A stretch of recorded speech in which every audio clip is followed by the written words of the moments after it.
Dans une de mes premières séquences, j'avais énoncé qu'il n'y avait pas de philosophie sans langage, et d'emblée j'avais ajouté qu'il n'y avait pas de philosophie sans silence.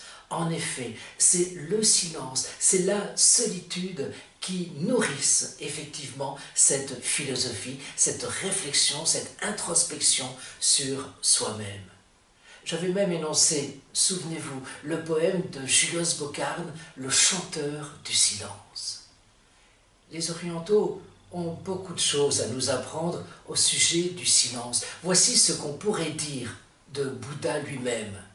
Qu'il parle ou qu'il se taise, Bouddha demeure et reste le grand silencieux, libre de tout ce qui peut être dit, libre de tout ce qui peut être tu. Sa parole naît et s'évanouit, à même le silence où elle demeure. Je viens d'évoquer le silence. Prenons le silence dans les arts.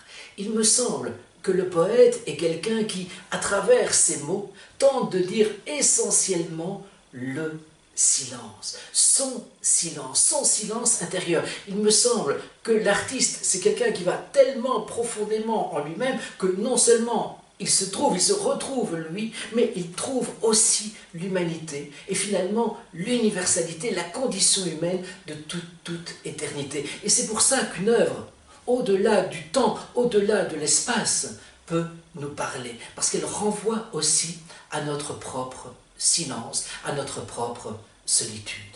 Je pense encore en matière de musique alors à ce morceau, à cet instrumental intitulé 4 minutes 33. C'est une œuvre de John Cage. 4 minutes 33 de silence. Et donc, l'instrumentiste se tait. En fait, il y a toujours du bruit. Le bruit qui est généré par les auditeurs eux-mêmes lorsque l'œuvre est écoutée ou lorsque l'œuvre est interprétée en public. Donc ce n'est jamais un silence pur malgré tout.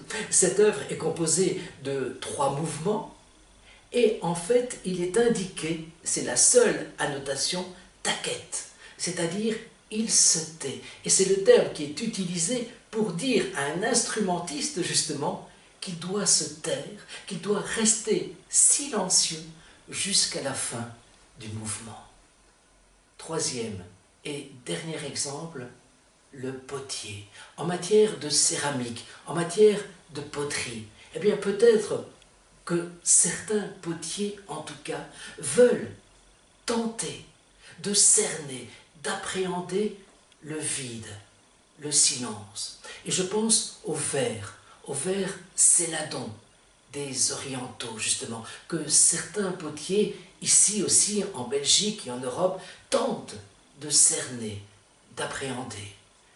Et là, je rends hommage à un ami potier, maintenant décédé, Vincent Béhague, qui s'est nourri de cette quête-là.